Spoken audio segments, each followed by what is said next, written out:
जी मैं हूं मोहम्मद इब्राहिम कुरैशी और आपकी खिदमत में हाजिर हूं एक बहुत बड़ी स्टोरी के साथ, एक बहुत बड़ी खबर के साथ। और वो खबर ये है कि नामालूम हैकर्स की जानिब से दुनिया की सबसे बड़ी चोरी की गई है। ये चोरी है क्रिप्टो करेंसी की, जो कि इस वक्त तारीख की सबसे बड़ी क्रिप्टो करेंसी की चोरी गर्दानी जा रही है।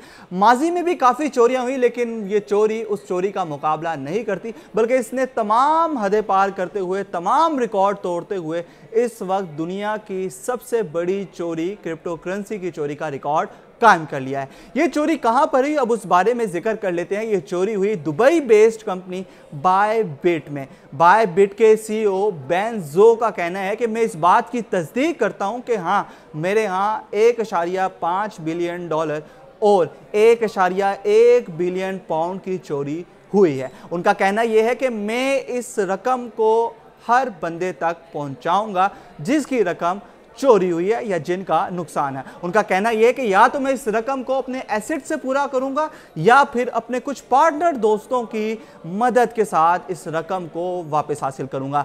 जबकि उनका मजीद कहना है कि इस चोरी को रिकवर करना मुश्किल ही क्या, नामुमकिन है। अब बात कर लेते हैं ये चोरी हुई कैसे। नाज़रीन, यहां पर सबसे पहले जानना जरूरी होगा कि एक बायबिट कंपनी, जिसका एक सबसे बड़ी कंपनी है इथेरियम करेंसी।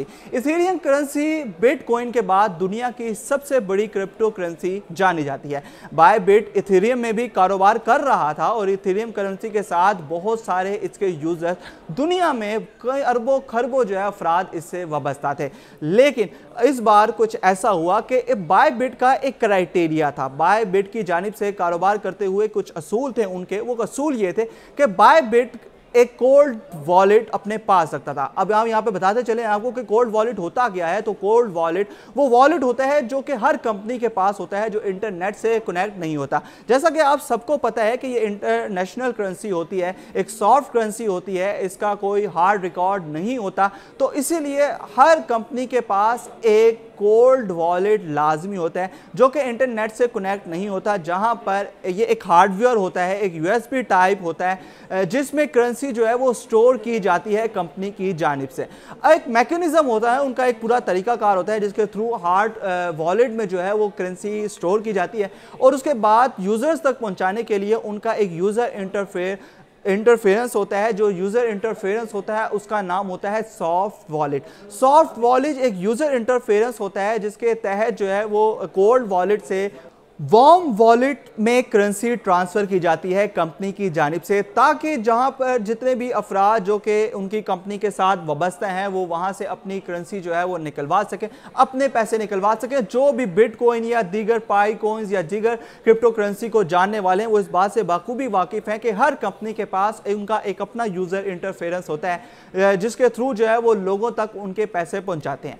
अब यहाँ पर उन्होंने एक क्राइटेरिया बनाया हुआ था अपनी कंपनी का कि हर 3 हफ्ते के बाद वो कोल्ड वॉलेट से सॉफ्ट अपने वार्म वॉलेट में करेंसी ट्रांसफ़र करते थे। यहाँ पर भी कुछ ऐसा हुआ कि हैकर्स ने कुछ उनके अपने अंदर के राज हासिल कर लिए। वो राज ये थे कि उनको पता था कि यहाँ पर कोल्ड वॉलेट से वार्म वॉलेट में मनी ट्रांसफरिंग में 3 ऑथेंटिकेशन स्टेप्स होते हैं, जबकि सबसे लास्ट वाला स्टेप ये होता है कि यहाँ पर सीईओ के सिग्नेचर लिए जाते हैं, सीईओ की परमिशन ली जाती है कि हम इतनी रकम जो है वो इतनी रकम जो है वो कोल्ड वॉलेट से वार्म वॉलेट में मुंतकिल कर रहे हैं। यहाँ पर जब हैकर्स ने ये मालूमात हासिल कर ली कि तीसरी स्टेप जो कि सबसे बड़ा स्टेप होता है, उसके थ्रू जब परमिशन मिलती है कंपनी को कि वो अपनी मनी ट्रांसफ़र कोल्ड वॉलेट से वार्म वॉलेट में कर सकते हैं, तो उसके लिए सीईओ की परमिशन दरकार होती है। उन्होंने क्या किया कि उनको पता था कि अब 3 हफ्ते गुजरने वाले हैं और 3 हफ्ते के बाद अब यहाँ पर बायबिट जो है वो इथेरियम करेंसी कोल्ड वॉलेट से वार्म वॉलेट में ट्रांसफ़र करेगी। उन्होंने कुछ ऐसा किया जिसने पूरी दुनिया को चौंका के रख दिया। उन्होंने कुछ यूँ किया कि उन्होंने वार्म वॉलेट इंटरफेस तैयार कर लिया जो कि बहू ओरिजिनल कंपनी के वार्म वॉलेट जैसा था। उन्होंने फिर उसका लिंक ट्रांसफ़र कर दिया सीईओ को। सीईओ ने यह समझा कि ये वार्म वॉलेट इंटरफेस बिल्कुल मेरा ही इंटरफेस है, बल्कि उसको शक क्या गुजरना, उसको यकीन था कि ये मेरा ही इंटरफेस है और उसने भूले में गलती कर दी, जो कि गलती उसकी जान का अजाब साबित हुई और उसने क्या किया, उसने लॉगिन कर दिया, उसने परमिशन ग्रांट कर दी कि जितनी भी रकम है वो वार्म वॉलेट में ट्रांसफ़र हो जाए। और फिर कुछ ऐसा हुआ कि वो वार्म वॉलेट इंटरफेस बेसिकली उसका अपना इंटरफेस नहीं था, बल्कि वो हैकर्स की जानिब से बनाया गया हैकर्स का एक इंटरफेस था।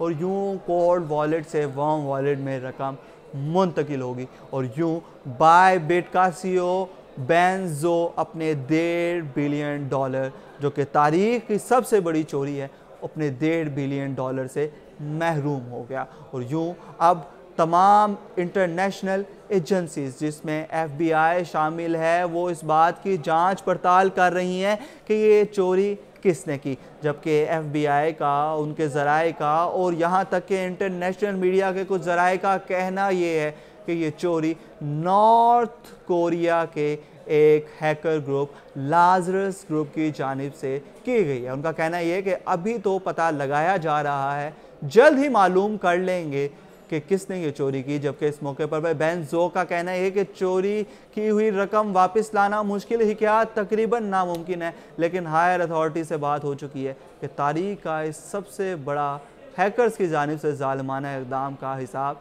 लिया जाए। और हैकर्स इस बात पे कारबंद हैं कि हम जल्द अज जल्द जो है वो तमाम रकम की ना सिर्फ बाजियाबी करा लेंगे, जो कि एक बहुत मुश्किल क्या नामुमकिन स्टेप है, बल्कि हम हैकर्स को पकड़ भी लेंगे जिनकी जानिब से ये चोरी की गई है। और आज ये दुनिया की सबसे बड़ी चोरी कहलाई जा रही है।